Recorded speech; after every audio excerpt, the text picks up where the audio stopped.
Hello.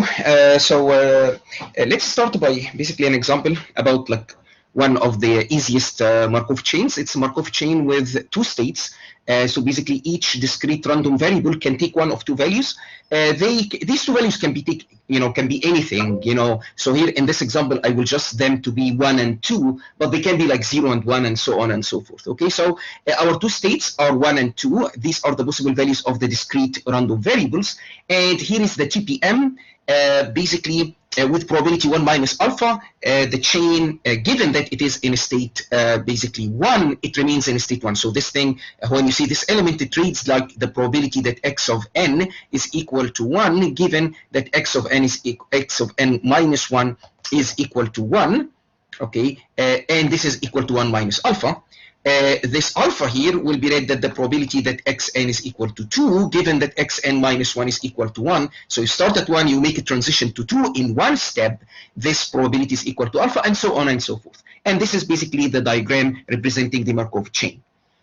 And now we know from last time that basically every finite discrete time Markov chain, it has an invariant distribution or stationary distribution. And how can we find this distribution? We can basically do something like this. You can take a vector 1 minus gamma and multiply it by basically the TPM and equate that to 1 and gamma. So we are searching for a left eigenvector, and there are several ways of doing this. So here I will just use this method. I will put 1 and gamma, and then you basically, so here there is an eigenvalue of 1, and then you expand. So you have 1 times 1 minus alpha plus gamma beta, and so this should be equal to 1. And so 1 goes with 1, and then alpha is equal to gamma beta, and so gamma is equal to alpha over beta. So this gamma is equal to alpha over beta. So we have an entry that is equal to 1 and another that is equal to alpha over beta. And what you can do is that you can take this vector, as I said last time, you can take any vector and basically normalize it so that the sum of the entries is equal to 1. So you simply take the two elements and sum them and then divide by their sum. Okay, so you start with 1 and gamma, so 1 and alpha over beta, and then you divide by 1 plus alpha over beta, 1 plus alpha over beta, and so beta 1 alpha plus beta. And the second element will be, you multiply the numerator and denominator by beta. This will be alpha over alpha plus beta. And so this is an eigenvector, a left eigenvector, and this will be the so-called invariant or stationary distribution, which means that if you initialize your chain with such that at instant n equals 0, if the probability in being state 1 is this probability and the probability in state 2 is this probability, what will happen is that at each instant of time, if you ask about what is basically the probability of being in state 1 and in state 2, you have the same answers. You have this vector will be the state probabilities at each instant of time, so long as we initialize the chain with basically these distributions. If you initialize using other distributions, then this of course will not be true. So for example, you may initialize your chain with 1 and 0, which means that with probability 1, you start the chain in state 1. Then what is the probability at instant 1? Okay, so this is the vector, the probability that x1 is equal to 1 and the probability that x1 is equal to 2. So what are the state probabilities at time instant n equals 1, given that you start in this case? Then we know the rule, that basically P of m is equal to P of 0, then the transition probability matrix raised to the power m. And so if you do the multiplication, you get that this will be the probability. So the probability that x1 is equal to 1 is 1 minus alpha, and the probability that x1 is equal to 2 is equal to alpha. So you start with this at instant 0.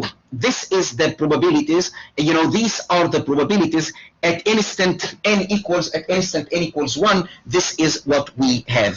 Okay, and at instant 2, you may take this guy and multiply again by the transition probability matrix, and you will get those probabilities. So the probabilities are changing over time, and the process the random process is not stationary. But if you initialize the chain with this exact, probabilities, then what will happen is that we will get an invariant distribution that does not change over time. Okay. Now, these are two special cases of the two-state discrete time Markov chain, and they are useful to keep in mind. Sometimes, like, you want to think about them. They are helpful, as we will see when we study discrete time Markov chain. So one of them is a Markov chain, a two-state Markov chain. Again, the two states may be 0 and 1 or 1 and 2 or whatever you want to call them. Basically, the transition probability matrix is identity. Identity means that basically, if you start in state 1, then with probability 1, you remain in state 1, and you never ever make a transition to state 2. And the same can be said about state 2. If you start in state 2, then with probability 1, you remain in state 2. You make a self-transition to state 2, but you never ever make a transition to state 1. So basically, the diagram will be sort of, 1 going to 1. So state 1 going to 1 with probability 1, state 2 going to 2 with probability 1, and there is basically no transition whatsoever between a state and a different state. Okay? So in that case, each state, so I mean, let's learn some terminology. So each state is called an absorbing state. And we will meet this later in the lecture. So basically, an absorbing state in a discrete time Markov chain, it's a state that if you enter into it, you never get out. And you can know that there is an absorbing state in a Markov chain. The corresponding row, okay, so you see that the corresponding row, so state S is absorbing. You will find that you have zeros, zeros, and then a 1 corresponding to the state itself, and then zeros again. Which means that once you enter into this state S, to make the probability of making the transition to some other state is 0, and the probability of making a self-transition is 1. So this is an absorbing state. Absorbing in the sense that once you enter into, once the system, once the chain, whatever you call it, enter into the state, it is there forever. It will never get out. It will never make a transition to a different state. Okay, so keep this in mind. Another thing, what is an invariant distribution for this chain? Okay, so what is a vector that if you multiply by identity, you will get the same vector? Well, any vector. So any vector, if you take any vector that is a PNF, so non-negative entries and the sum is equal to 1, is a stationary distribution. So this is an example about the stationary or invariant distribution. It is not necessarily unique. It is not necessarily unique. So in fact, for this Markov chain, basically any vector, give me any vector with non-negative components and the sum is equal to 1, and then it is an invariant distribution in the sense that if you start the chain with that distribution at n equals 0, then you ask what is the state probabilities at n equals 7 or n equals 17 or whatever, then you get the exact same distribution. So here is, so that's the reason that in the theorem last time I said that for a finite discrete time Markov chain, there is at least one invariant or stationary distribution. Here in this case, you have an infinite number of them. Another sort of extreme two-state Markov chain is the Markov chain with basically with this transition probability matrix, which is if you are in state 1, with probability 1 you go to state 2. If you are in state 2 with probability 1, you go to state 1.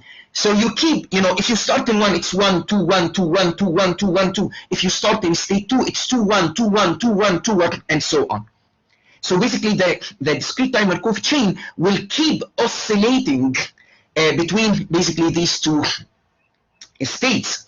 And using a similar technique like above, you can find that the stationary distribution is half. half-half. Okay, so basically, if you start with equal probability in the first state or second state, this will be the state probabilities at each instant of time. Okay, so again, the stationary distribution, how do you obtain it? Sometimes you obtain it using a simple computation, like what I did here. So, I fixed the first term at 1, and then I said it's just a two element vector. You can get it other ways, but is there like a formula? Especially if things are big, if you have like 4, 7, 18 states, and you want to use software. Okay, so there is. Okay, so let's have a formula again. This will be useful like when you play, if you want to use a computer. So you want it to basically get you the stationary distribution with an explicit formula. The idea is easy. So a stationary distribution means that it satisfies this expression here. It's a left eigenvector with an associated eigenvalue that is equal to 1. Then we know that basically the sum of the elements is equal to 1. Okay, so we normalize the vector so that it is a proper PMF. Then go to the second equation and multiply both sides by D transpose. Okay, D is the all-one vector. And so this is for the second equation. For the first equation, rewrite it as B minus identity is equal to 0. And then add these two equations. So add it, so it's PI minus D transpose is equal to D transpose.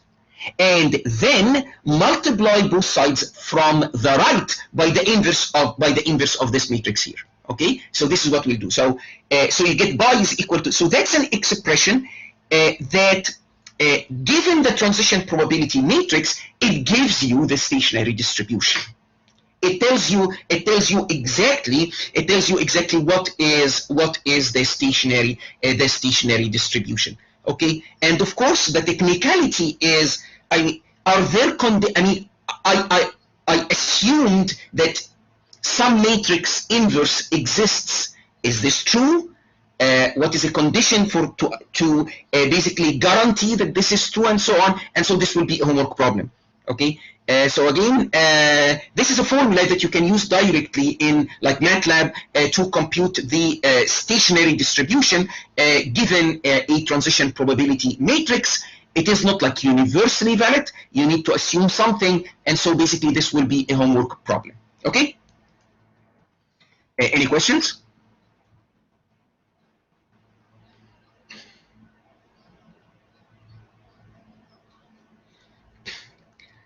Okay, let's take another example.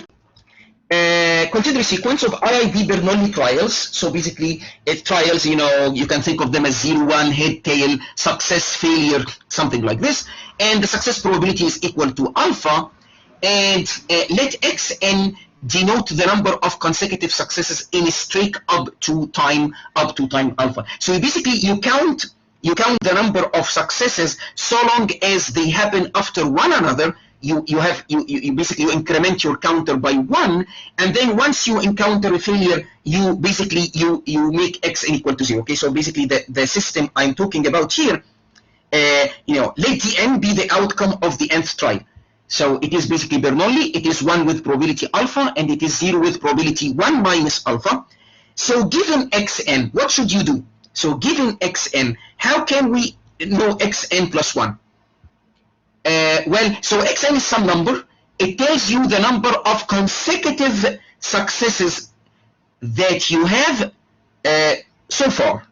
Okay, then xn plus 1 should be what? Well, it depends on trial n plus 1. So if trial n plus 1 is a success, so if dn is equal to 1, then you increment, right? You increment this 1 plus 1, because this, again, it increments the number of successive that you get after one another. But if dn is equal to 0, then it means now you have a failure, and you need to basically put this guy to 0. Okay? Note something, that if you describe this process, do I care about how xn is achieved. No. So if xn is 7, will it matter actually how we got that xn is 7? So xn is 7, it means that there are 7 consecutive successes. But did something else happen before that? Did we have like, basically 18 successes, then a failure, then 7 success, whatever? The past is independent, right? The future of the process requires knowledge only of xn. How you reached xn, what is the story, what was happening till you get to xn is simply irrelevant in knowing what xn plus 1 is. If I tell you what xn it is a number, a certain number, then this is the number that you need. And again, the update rule is very simple. You will carry out the next experiment. If it's success, you increment xn by 1. If it's a failure, you basically put 0. And you don't need to know xn minus 1. You don't need to think about it or anything. So it is a Markov chain. Okay, so this is a Markov chain, and things will depend on the time differences, will not depend on so this one step transition probability, you will have this with probability alpha and that with probability 1 minus alpha. So basically what we have is a discrete time Markov chain that is homogeneous. Okay, this is how it looks like. Okay, so this is basically the, in principle, you may start having successes going on forever. I mean, the probability of this event is getting infinitesimally small, but it is non-zero. Okay, and so that you may get a million consecutive successes, a trillion consecutive successes, and so on. So if you want to know, so what is the state space? So the state space actually is the set of non-negative integers. So basically 0, okay, and then you have 1, and you have 2, you have 3, you have 4. Again, because you may be lucky enough to have those consecutive successes basically occurring one after the other. Now, if you are in state 0, suppose that you start in state 0, then what if you get a failure? You remain in 0. What if you get a failure? You remain in 0. So with probability 1 minus alpha, you remain in 0. But with probability 1, you have your first success, and you will make a transition from 0 to 1. Now, if you are in 1, now as I explained above, basically knowing that you are in state 1, now what will happen is the following.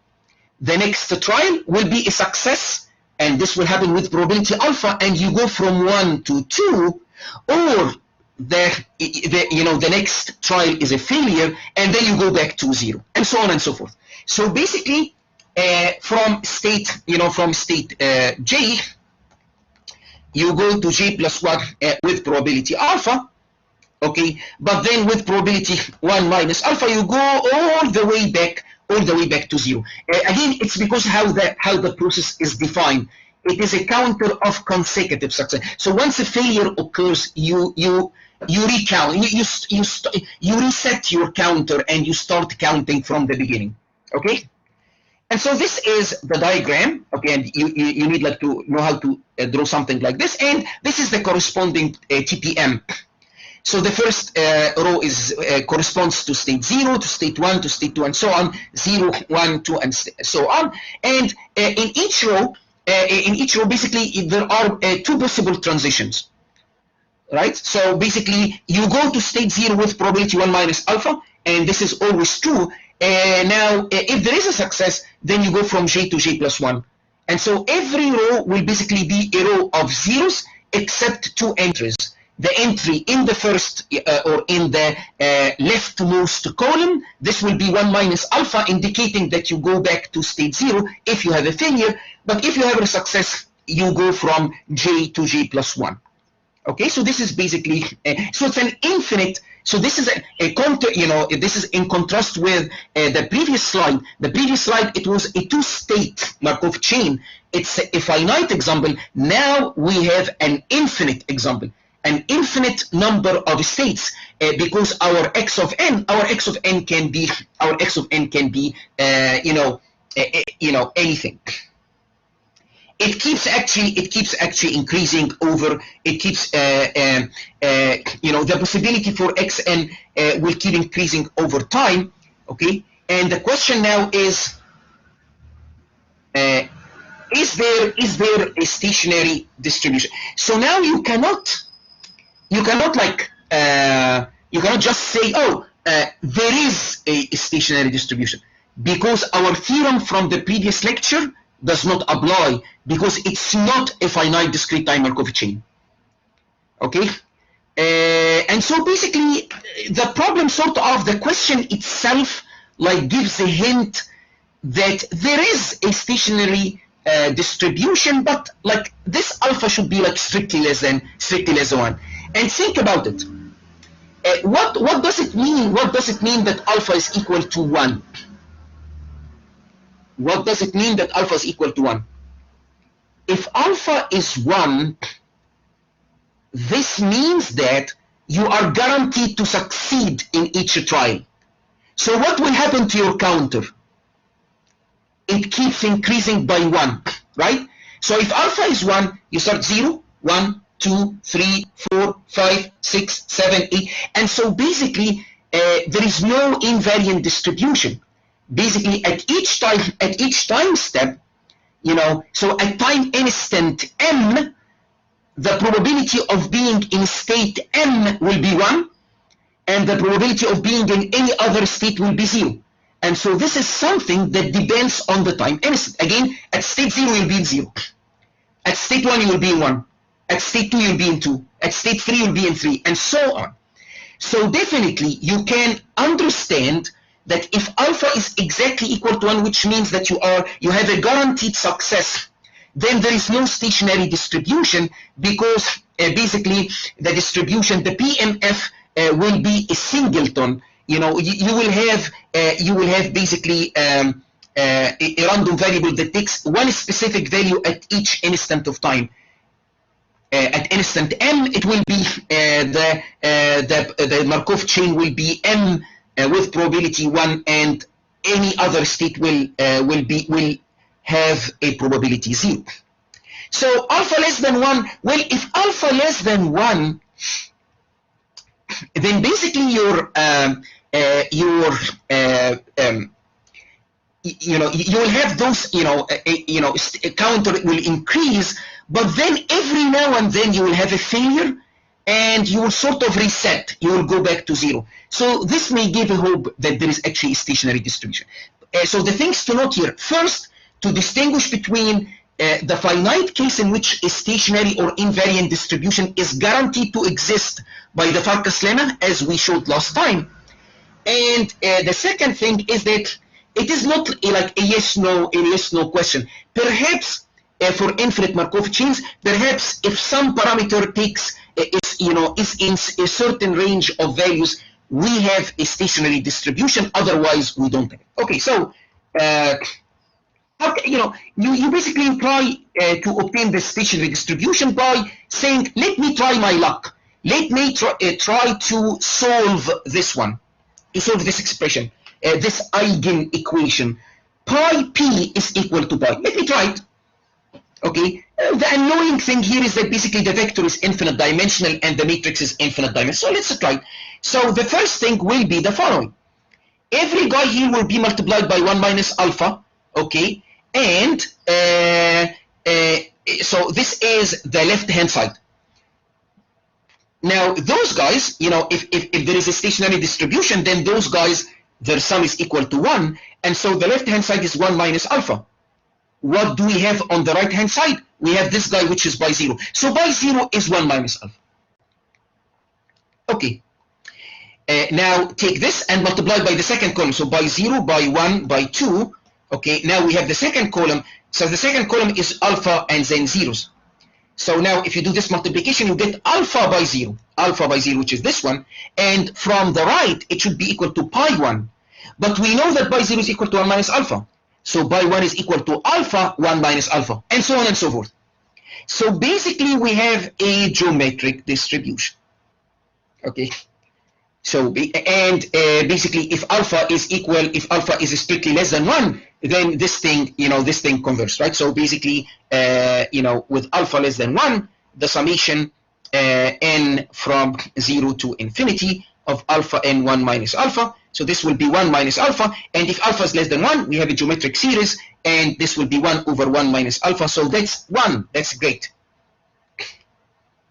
Now, if alpha is equal to 1, then every probability is equal to 0, okay? And, their sum should be 0, but then their sum should be 1. So, again, what happens is that if alpha is exactly equal to 1, again, you can go back to the problem itself and understand what is going on. If alpha is 1, we have guaranteed successes, and the chain will keep. So, basically, if you start at 0, with probability 1, in instant 1, you will be in 1. With probability 1, in instant 2, you will be in 2, and so on and so forth. And there will be no stationary distribution. But if you need just alpha to be less than 1. If alpha is less than 1, then you get this nice stationary distribution. And you get it using the common technique, the way that you get an eigenvector. Yes, things here are infinite dimensional, but, the trick will work. Okay? Any questions? So let's take a third example. Basically we have, so it is a Markov chain with a TPM in which the last row is a bunch of zeros followed by 1. So from the first slide, we now understand what is going on. So if we see something like this, then we have a state that is called an absorbing state, because having zeros then a 1, it means that basically there is a state that with probability 0 makes a transition to some other state, and with probability 1 it will make a self-transition. So here we have an M-state homogeneous discrete line Markov chain, and it's clear that state M being it is an absorbing state. Okay, so here's the B matrix. So it is basically B tilde, and this is M minus 1, M minus 1. So basically this is like a partitioning of the transition probability matrix, and then there is a vector here which is M minus 1 by 1, and then there is a 0 vector here which is 1 by, it's a row of M minus 1 zeros, and then there is a 1. And again, what you see in the last row is a clear indication that you have, an absorbing state. Okay. So, prove that. Okay, and so this seems like sort of strange. So, if you isolate this matrix here, this one, B tilde, it tells you that I minus B tilde is guaranteed to be invertible. So in our particular case here, again, P itself is a transition probability matrix. Every element is non-negative, and the sum of each row is equal to 1. And then there is this block. If you take it, 1 minus it is, according to the problem statement, is invertible. But there is a condition. So definitely, this is something that we will use in the derivation. So the condition is that if you start in a state I, and I is any state other than the absorbing state, so I is 1 or 2 up to M minus 1, then, so we have the transition probability x equals M, x0 equals I. So this is the probability that in any steps, you will make a transition from I to M, where I is one of the non-absorbing states and M is the absorbing state. So this is the transition probability. The problem is telling you that basically as M gets large, this guy is 1. Which means that if you start in any state other than state M, as N gets large, so basically as the system is operating for a sufficiently large period of time, then what will happen is that you will get more and more confidence that you are in state M. Okay. Again, it's like sort of a condition, and again, like you have a condition like this, so most likely it will be used to prove this thing. Okay, so here's the thing to do. Start with the transition probability matrix, okay, and square it. Okay, and what is the meaning of p squared? Remember from last time, what is the meaning of the square of the TPM? What does an entry in p squared mean? It is a two-step transition probability, right? So basically, it is if you take some element, then it tells you the probability of going from one state to some other state in 2 steps. So this is the matrix of one-step transition probabilities. This is the matrix of 2-step transition probabilities, and so forth. So just take b, square it. What will give you the idea that this is like needed or that this is useful? Basically, the limit statement. So the limit statement is a statement about moving from state I to state M in any steps. And so basically, this element here is an element in matrix, in the matrix that is the transition probability matrix raised to the power n. So this is what will give you the idea that perhaps I can take like the transition probability matrix and start basically expressing its blocks in terms of those guys b tilde and e, and see what will go on, because I want to exploit this thing and understand actually what it is doing. Okay, so this is how you approach the problem. You say, okay, I take b. It is basically the problem itself is doing the partitioning for me, and definitely this is for a purpose. So take it, square it, cube it, okay, and then you will see a pattern emerging. If you want to be very formal, you can like establish p to the n by induction. You don't need to, okay? So you can just say, okay, p to the n, you generalize. You say, okay, so here I have b tilde squared, b tilde q, oh, it's b tilde to the n. Here I have b e, b tilde e plus e, b tilde squared e plus p tilde e plus e, and so here we will have this. So it will be basically a continuation of the pattern. Okay, again, you can be exact if you wish. Okay. So again, the benefit here is that basically the elements here. Okay, so this vector, so this part is PIM n. Okay, it gives you the probability of making a transition in any steps from some state I to state M, where I is any state from 1 to m minus 1. Okay, so again, the limit statement in the problem gives me the idea that I need like to raise this thing to the power n, and now I know something. I know that those guys will go to 1. It's not an invention. It is in the problem statement. So the last column here, as n gets very large, the last column here will go to 1. So basically every entry in that column will go to 1 by the problem statement.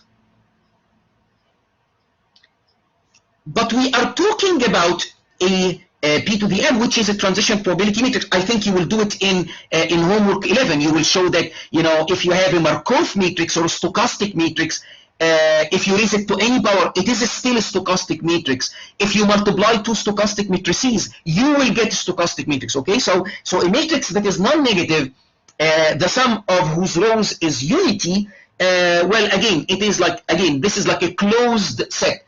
Take a stochastic matrix multiplied by another, including if you multiply by itself, you will get a new stochastic matrix. So this is a stochastic matrix, and so the sum of each row is unity. And what is going on right now by the problem statement is that as n becomes very, very, very large, the last column is becoming an all-one column, which means that the other elements will do what?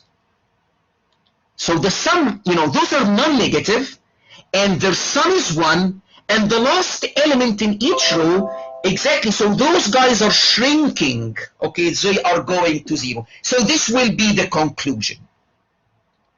So we are talking about a Markov matrix. Again, you may say, okay, I mean, you know, is this like a general thing? Yes. You know, again, start with 2 Markov matrices, multiply them, you will get a Markov. It's like basically a proof, like 3 lines or something that you will do in homework 11. So by this, it must be the case that the other guys are dying. Basically, they are getting smaller and smaller and smaller. They are going to the all 0 matrix. Okay. Now, again, like, you know, is this like a really convincing argument? Well, I mean, the argument is actually true, okay? And the trick here is basically that you have things that sum to 1, and they are forced to be non-negative, okay? And so, if the last element in the row is basically getting to 1, then the other guys have no choice but to go to 0. If you want like to be very specific about, you know, you don't want actually to actually, you know, you may have this question or this idea in mind. Perhaps the limit does not exist.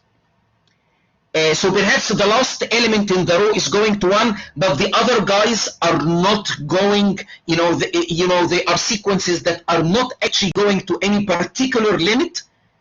So if you want to be very exact, you can use lim sub and lim inf. I wrote like sort of the argument for you and show that actually this is true. What I said here is true.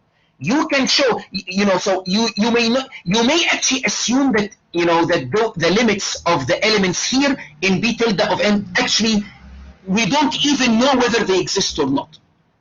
Okay. But they exist, and again, you will find if you use lim sub and lim inf, you will find that a key point is this non-negativity, is the non-negativity. So again, so it's like those guys are, everyone in the row is non-negative, and their sum is 1, and there is one guy by the problem statement that is going to 1. So it's sort of the other guys have no option but to shrink to 0. Okay. So if you do something like this in a homework problem, it's okay. Unless I tell you justify the existence of the limit. Okay, if I don't tell you, you can do something like this. Okay, so we have an old friend. So this I think was like among the first things we learned in this course, that if you have a square matrix and you raise it to successively higher and higher powers, then it converges to the all 0 matrix if and only if its spectral radius is less than 1, strictly less than 1. Okay, and so because this matrix is converging to the all 0 matrix, it must be the case that the spectral radius is less than 1. And then there was a homework problem telling you, you know, basically, so even without the homework problem, if the spectral radius is strictly less than 1, then you know that the maximum eigenvalue of the matrix is less than 1, and so the eigenvalues of I minus b tilde cannot be 0, so the matrix is guaranteed to be invertible. And by a previous homework problem, it is not only this, it is not just that I minus b tilde is invertible, it is invertible and it can be written in this nice form.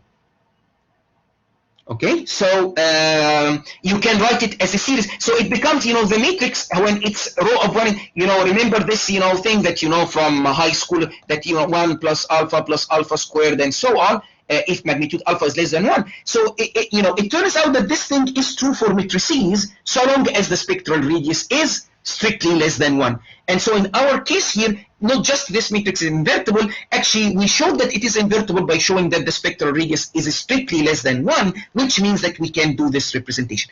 Of course, this is not needed for this part A, perhaps it will be needed later. Okay, so the part is just to show that this matrix is invertible, and I told you how actually, you know, you can think about the problem.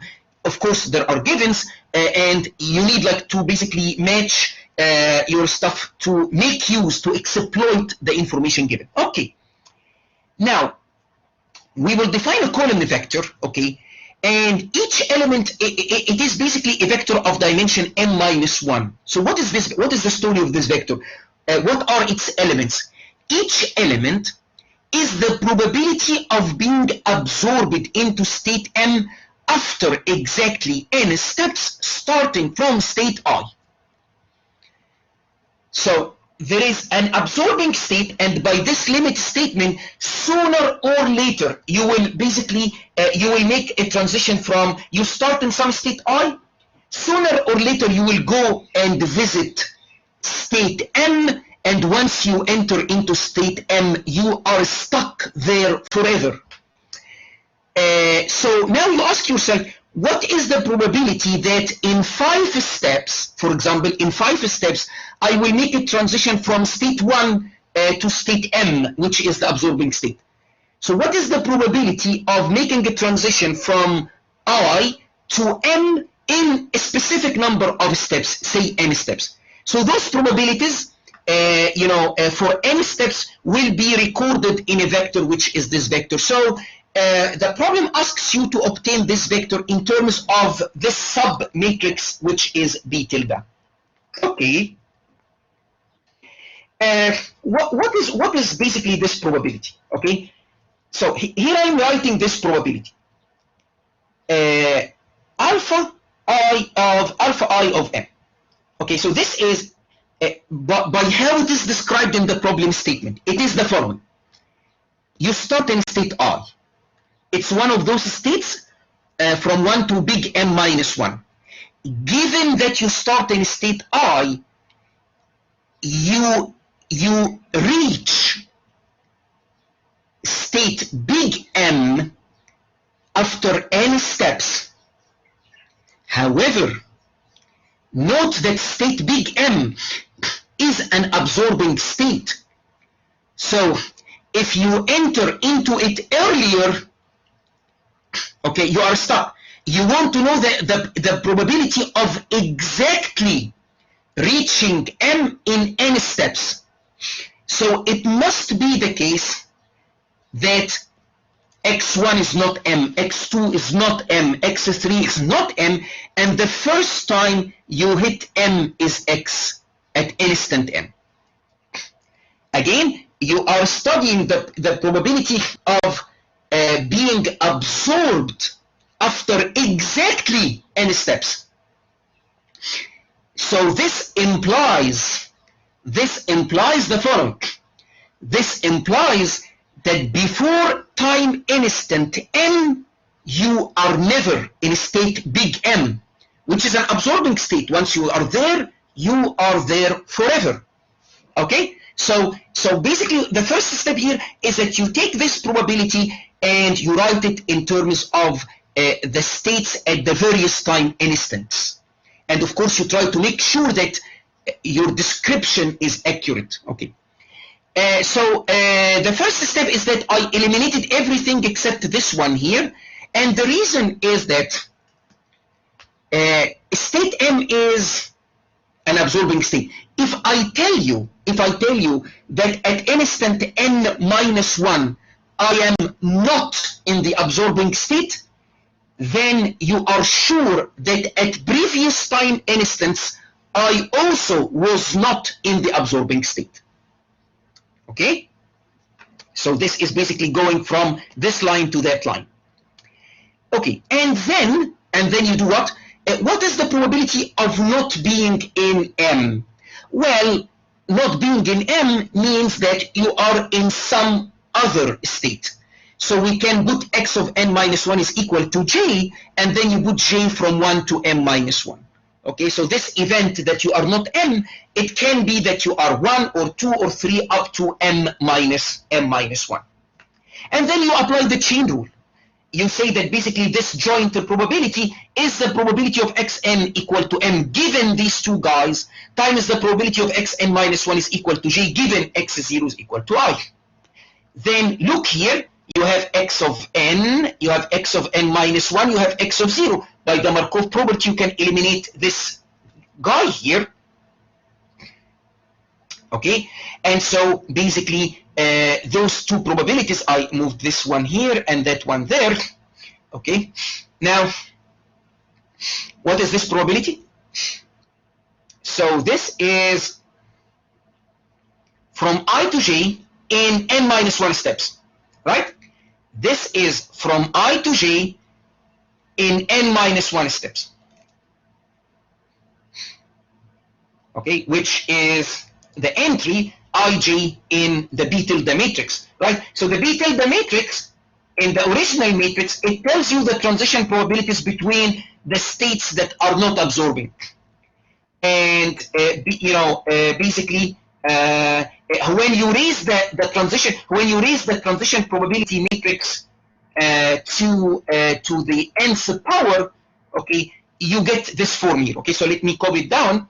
So don't forget, so recall that p to the power n is b tilde to the power n, and then a vector of zeros and then 1, and then here we have something that goes to 1. Okay, and so basically if you ask yourself what is the probability, what is the probability of going from I to j in n steps, it is element ij in this matrix, which is element ij in the matrix p tilde. Okay, and basically this guy here is the probability of making a transition from j to the absorbing state in one step. And so what is this thing? It is the last column. You take this probability from the last column in the transition probability matrix. So alpha I superscript n is given by this expression here, and if you collect those guys in a column vector, this is the result that is needed, that the probability of making a transition from some state I basically to the absorbing state in exactly n steps is given by, you take, if you want to compute this vector in one shot, then you take b tilde, you raise it to the power n minus 1, and then you multiply by e. And this is like sort of intuitive after you reach it. So basically, if you want to be absorbed after n steps, so what should happen to those states from 1 to big M minus 1?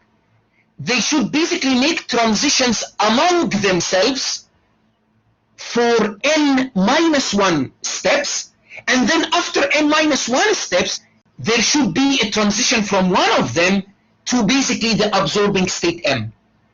So that's the reason you get b tilde to the n minus 1, and then you multiply by e, which give you the one-step transition probability from one of the states from 1 to big M minus 1 to the absorbing state big M.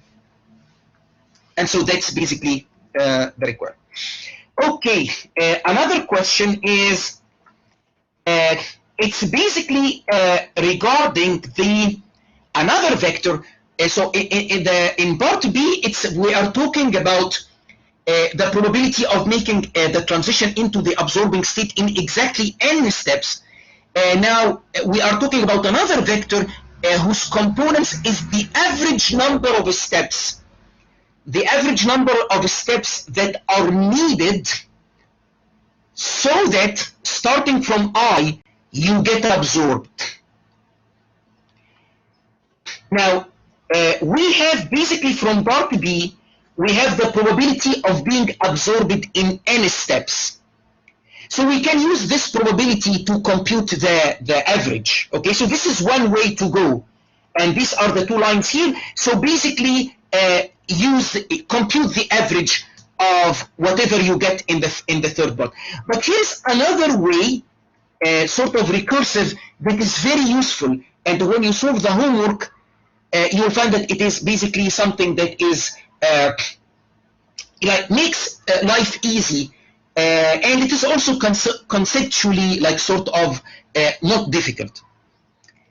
So mu sub I is the average number of steps to go from state I to the absorbing state. Okay, so we want to obtain this guy here. Okay. Now, if you are in state I, what are your possibilities? Well, I can make a transition from I to M with probability PIM. Okay, so basically that was the column E, the last column in the transition probability matrix. With this probability from I will go to the absorbing state. And how many steps now are consumed? One step. One step. So you have a 1 here. But actually, from I can make a transition from I to J. Then how many steps are needed so that you reach the absorbing state? So now you go from I to J, that's one step. And then there is new J steps on average that are needed so that we go from J to the absorbing state. So now we have a system of equations. Okay, so basically, you can, take basically those probabilities are here multiplied by 1 and here multiplied by 1. So you will find that actually you have the sum of the ith row in the transition probability matrix, which gives you 1, and then there will be this other sum that goes from G equals 1 to big M minus 1.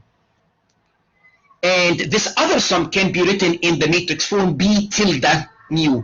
B tilde mu. And so what we have is that vector mu is equal to D plus B tilde mu, like this.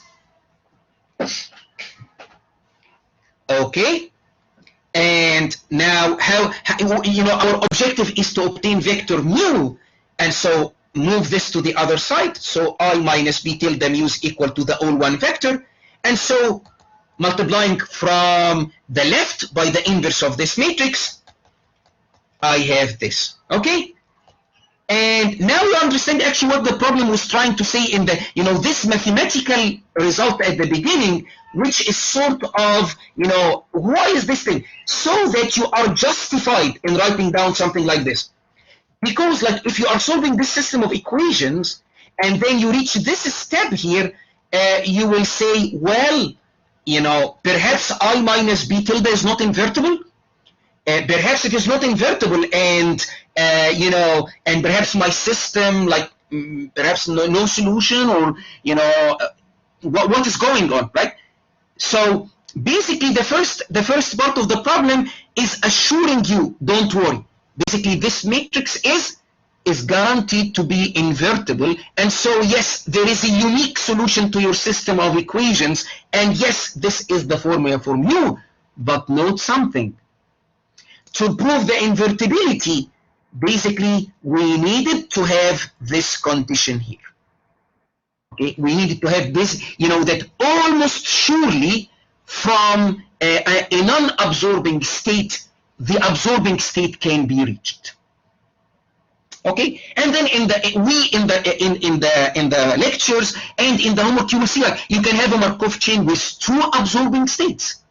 Okay, so you can have any number of absorbing states, and again, like but I give you like this problem as in we rarely do like exercises in the lecture, but this is important to basically understand what is going on, and then you can take it from there, like generalize it to like again, what if you have, it's also classical problem in discrete time Markov chains. What if you have a Markov chain with exactly 2 absorbing states? Very important, and it has so many practical applications. Okay, any questions?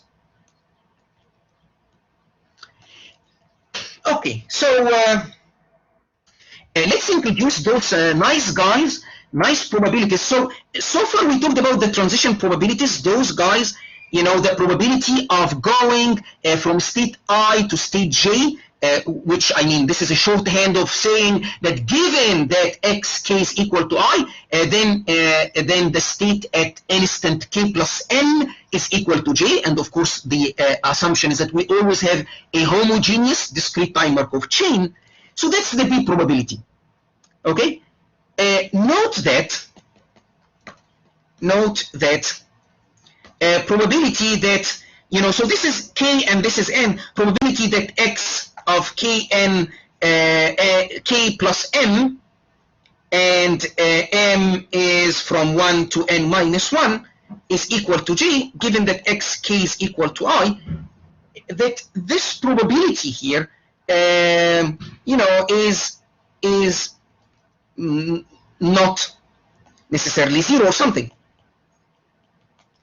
In other words, that if you start in a state I, after any steps you are in J, does this basically perhaps you went from I, and after basically 1 or 2 steps you went to J, and then from J you went to some other state, and then you went back to state J after exactly n steps.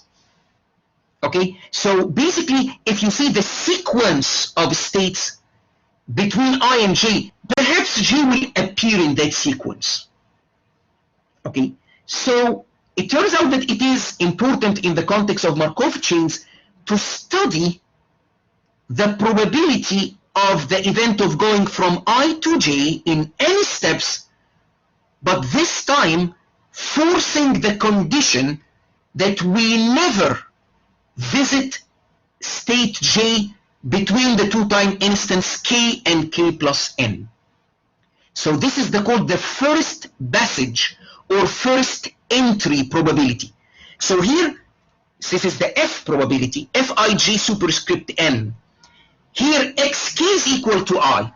So at instant k you are in state I. At instant k plus n you are in J, but you need other constraints. You want never ever to be in state J at time instance from k plus 1 to k plus n minus 1. So that's the reason you call this event the first passage or first entry probability, because starting from I, this is so you enter into J for the first time after k steps. The B probability does not capture this, because again, like it may be the case that that you visited J one or more times during the time instance k plus 1 to k plus n minus 1. But by definition, the first passage probability will basically tell you no. And again, it becomes like an important probability in Markov chains, and it's related to the B probabilities, and the relationship is very important, and one of its uses is basically to classify Markov chains, as we will see. So here's basically the relationship between, or one way, I mean, you can think of it in a number of ways, and this is like one of the most famous ways of expressing the relationship between the B and F probabilities. So Bij and N, which is the probability that you make a transition from I to J in n steps, will you go into J before any steps? Perhaps, because this is a B probability. But you can write it as a summation in which, so here is the meaning in words. So this is the term, go from I to J, or let's write it another way, enter into J from I for the first time after R steps, and then do a transition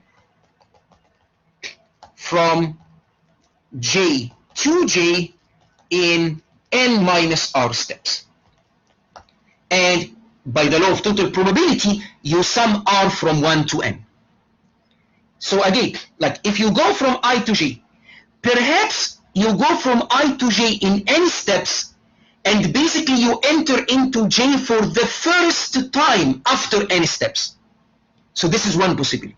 Or you go into J for the first time after n minus 1 steps, and then you do a transition from J to J in 1 step. Or in n minus 2 steps, you go into J for the first time, and then you do a transition from J to J in 2 steps, and so on and so forth. So this is basically like the intuition. And I will quickly give the derivation. I mean, of course, I mean the intuition, but it's not, but when I say intuitive, it means that you studied it very well, that it becomes easy for you. It's nothing else. Okay, so intuition is like sort of a fiction. Don't take it. When I say intuitive, I just mean this really. I mean that you have seen this thing, you spent some time studying it, and so it becomes like part of your part of your brain, and and that's it. Okay, so when someone say that something is so some people say that in story like it should be clear to everyone. I am not using the term in this sense. Okay, when I say intuitive, it's intuitive after a thorough investigation. It becomes intuitive. Okay, but I don't mean that actually most of the things are not clear at all. Okay, and if you think about them, then you will discover that there are basically snakes here and there. Okay, so again, it seems to be like a straightforward equation, but again, like this is not something that we guarantee. And of course, those equations, they rely on the Markov property. Without the Markov property, everything will collapse. Before giving you sort of the derivation, we need like to specify like this sort of specific values, like what is Fij of 1 with the superscript 1. So this means that you go from state I and you enter into state J for the first time after one step. Well, this is just Bij. This is just Bij, okay, which is Bij. So if small n is equal to 1, basically the F probability is the P probability. Because actually there is no time instant in between, right, to worry about. And so basically Fij superscript 1, basically is Pij.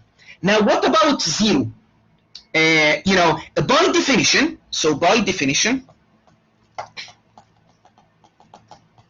we take Fij of 0 to always be equal to 0, okay?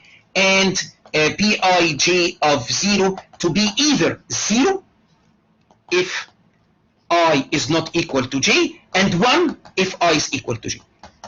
Okay, so sometimes it's like nice to basically to have a sequence defined over the non-negative integers, and so basically to put a value at 0 that makes life easier afterwards. Okay, and so basically because you may say that actually it's meaningless to talk about like in 0 steps. Okay, in some sense this is true, so you can take it that it's a matter of definition.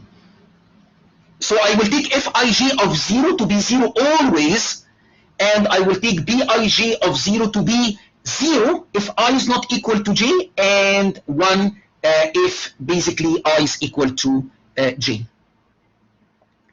Okay, and now let's actually quickly talk about this very important formula in the context of homogeneous discrete time Markov chains. So Pij of n, okay, so this is the probability xn is equal to j given x0 is equal to r, right? Definition of Pij of n. Okay, we want now to make things look like the definition of the F probabilities. So here's the way to go. Law of total probability, insert x1 not equal to j, x1 is equal to j. So this is the trick. So insert x1 is equal to j, x1 is not equal to j. For the one that is not equal to j, keep it as is, and then for the one in which it is equal to j, use the chain rule.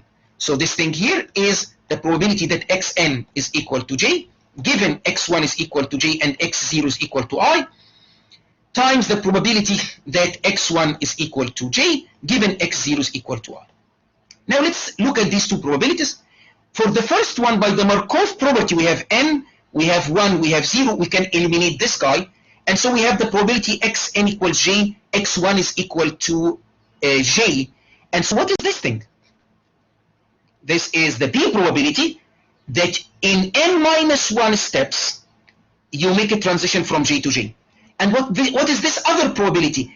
This is the probability that in one step you go from I to j. So it is Pij, which is the same as Fij of 1. Okay, so this is one term. Now go to this remaining probability. Insert x2 not equal to j, x2 is equal to j. Now for x2 is not equal to j, keep as is for a while. And then for the other probability, again apply the chain rule. And you will get this probability and that probability.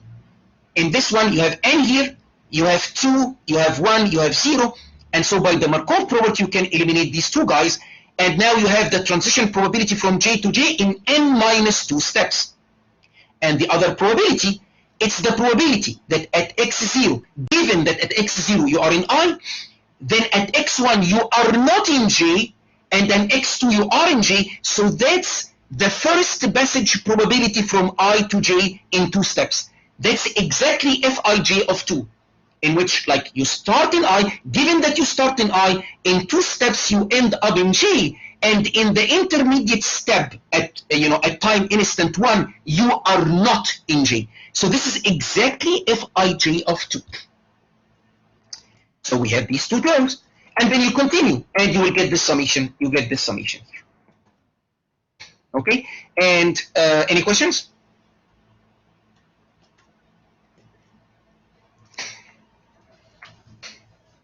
It is useful also to know the generating functions of those probabilities, and so which is basically for electrical engineers, it's like the Z transform, but we don't have a minus sign.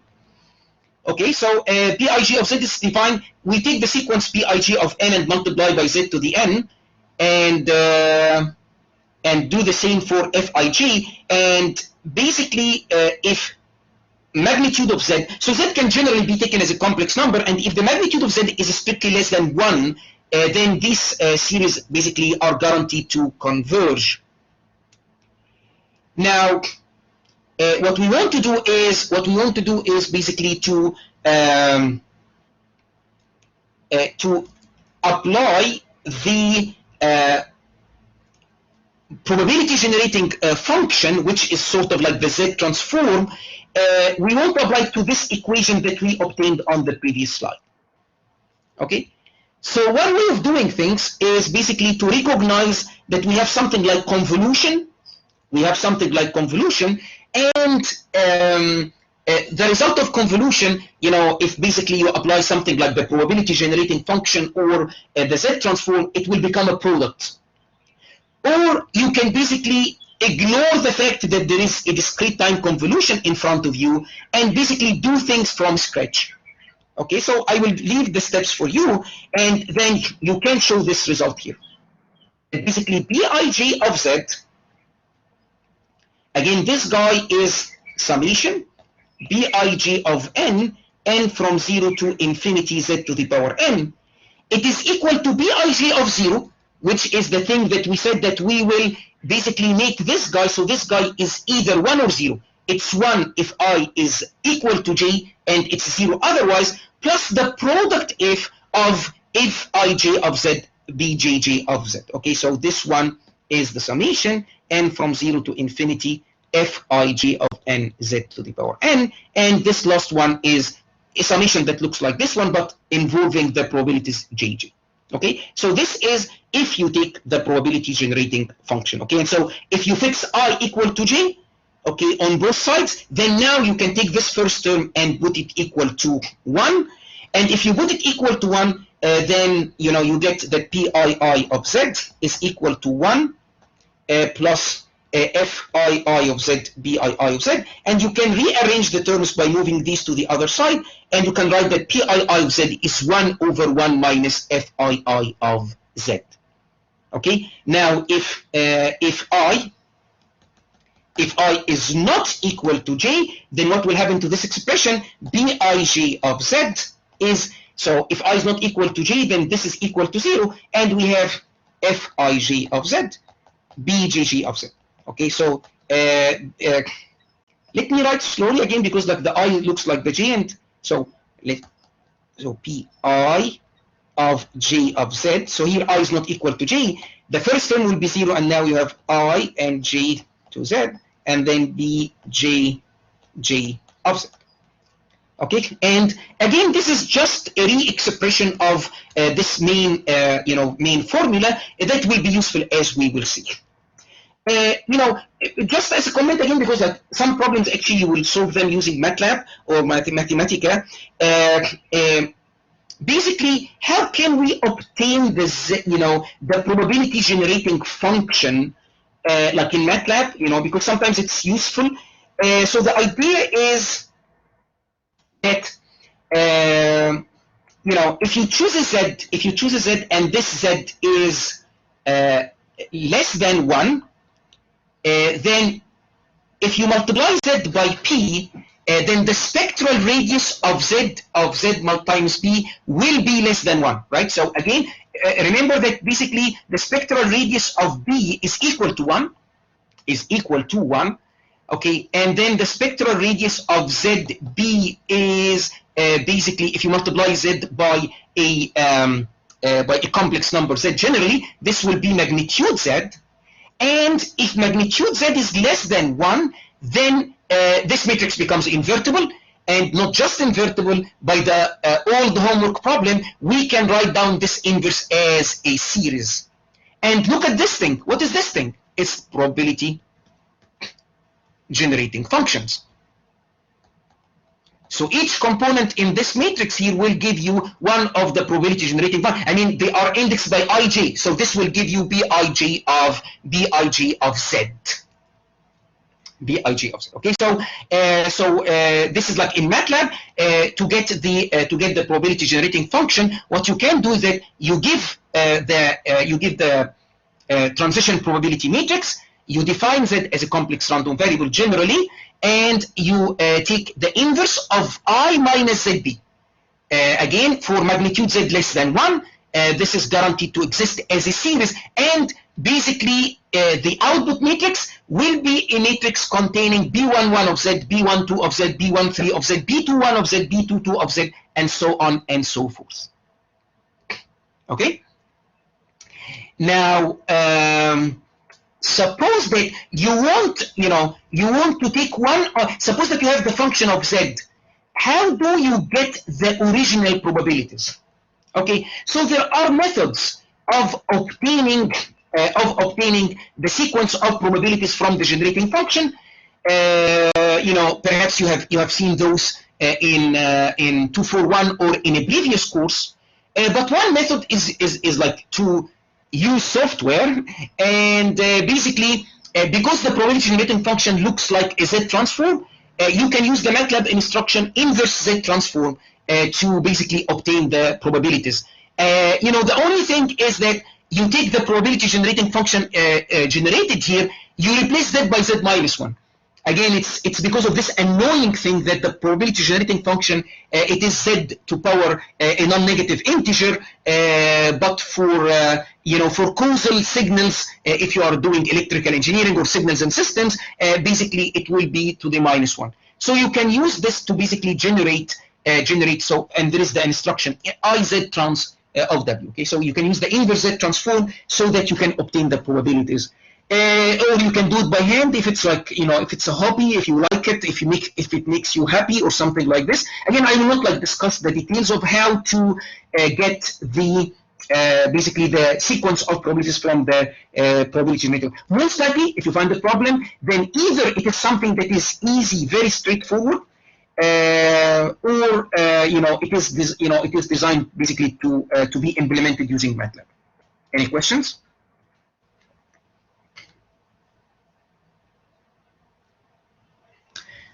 Okay, so now we need to now basically use the B and F probabilities to classify the discrete time Markov chains.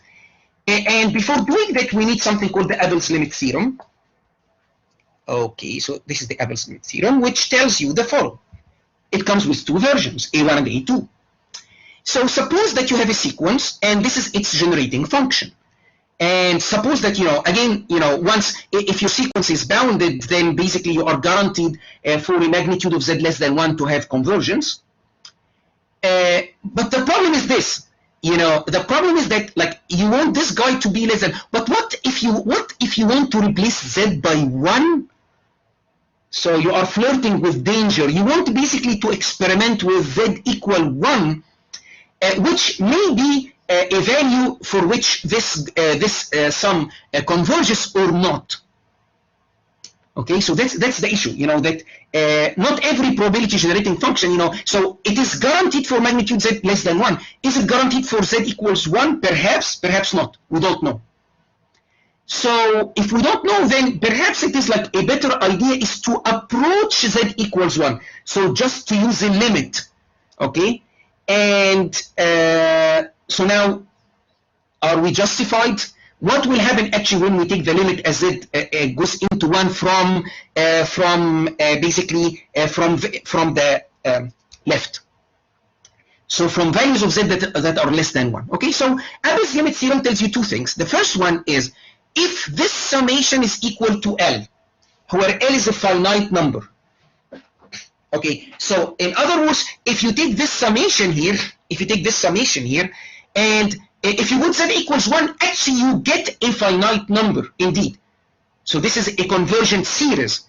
Then, if you have access to g of z, if you take its limit as z goes to 1, and typically we assume that z is between 0 and 1, and so this is 0 and this is 1, and we approach basically along the real axis.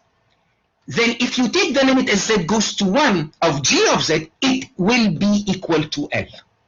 So that's the first observation. So again, if basically the summation with z equal 1, so if this summation is a finite number, then if you go to the z domain, you take the limit as z approaches 1 from the left, you will get L also. But sometimes, you know, we don't have the stuff in the time domain, you know, as a function of n, we actually have the stuff in the z domain, and you know, we want actually to just operate in the z domain. So, you know, in other words, is the converse true? Well, you know, it's not generally true, but here is the story. Now, if you are talking about non-negative sequences, if you are talking about, so again, in Abel limits theorem 1, you know, g of n can be positive or negative or anything, but now we say g of n must be non-negative. If g of n is non-negative and this limit is equal to L, and so you do the limit of g of z and it is equal to L, and L actually can be finite or plus infinity, then it must be the case that the summation is also equal to L. Okay, so and this is true. So if basically this limit is infinity, this summation is infinity, and if this limit is some finite number, this summation is a finite number. Okay.